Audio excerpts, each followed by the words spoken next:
নাজানো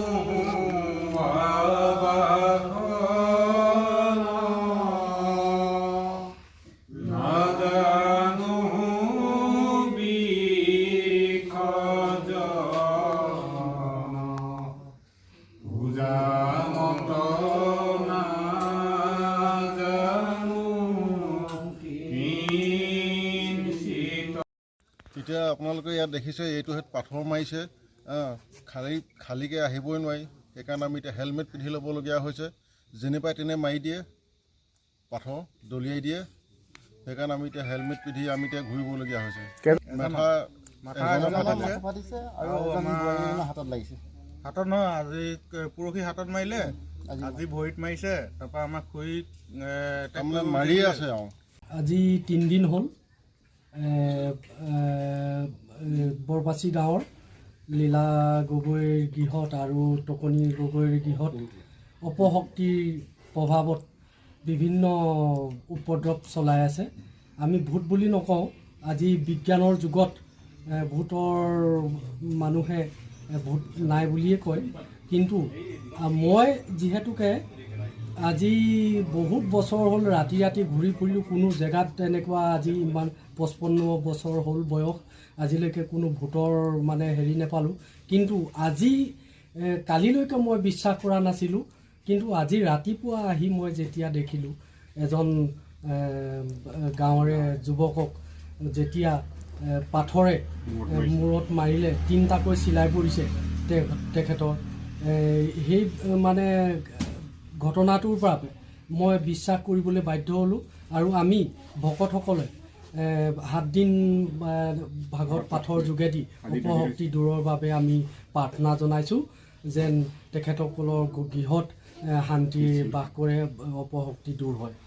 তাৰ বাবে আমি প্ৰাৰ্থনা জনাইছোঁ। নাজানো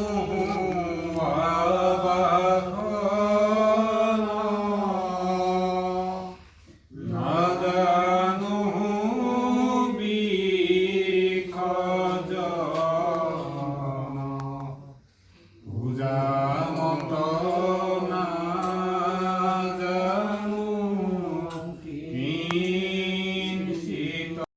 তেতিয়া আপোনালোকে ইয়াত দেখিছে এইটো হেত পাথৰ মাৰিছে খালীকৈ আহিবই নোৱাৰি সেইকাৰণে আমি এতিয়া হেলমেট পিন্ধি ল'বলগীয়া হৈছে যেনে পাই তেনে মাৰি দিয়ে পাথৰ দলিয়াই দিয়ে সেইকাৰণে আমি এতিয়া হেলমেট পিন্ধি আমি এতিয়া ঘূৰিবলগীয়া হৈছে হাতত নহয় আজি পৰহি হাতত মাৰিলে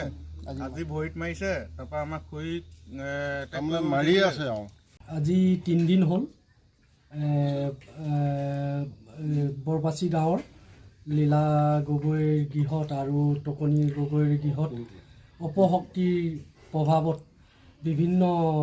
উপদ্ৰৱ চলাই আছে। আমি ভূত বুলি নকওঁ, আজি বিজ্ঞানৰ যুগত ভূতৰ মানুহে ভূত নাই বুলিয়ে কয়, কিন্তু মই যিহেতুকে আজি বহুত বছৰ হ'ল ৰাতি ৰাতি ঘূৰি ফুৰিলোঁ, কোনো জেগাত তেনেকুৱা আজি ইমান 55 বছৰ হ'ল বয়স, আজিলৈকে কোনো ভূতৰ মানে হেৰি নাপালোঁ। কিন্তু আজি কালিলৈকে মই বিশ্বাস কৰা নাছিলোঁ, কিন্তু আজি ৰাতিপুৱা আহি মই যেতিয়া দেখিলোঁ এজন গাঁৱৰে যুৱকক যেতিয়া পাথৰে মূৰত মাৰিলে, 3টাকৈ চিলাই পৰিছে তেখেতৰ, সেই মানে ঘটনাটোৰ পৰা মই বিশ্বাস কৰিবলৈ বাধ্য হ'লোঁ। আৰু আমি ভকতসকলে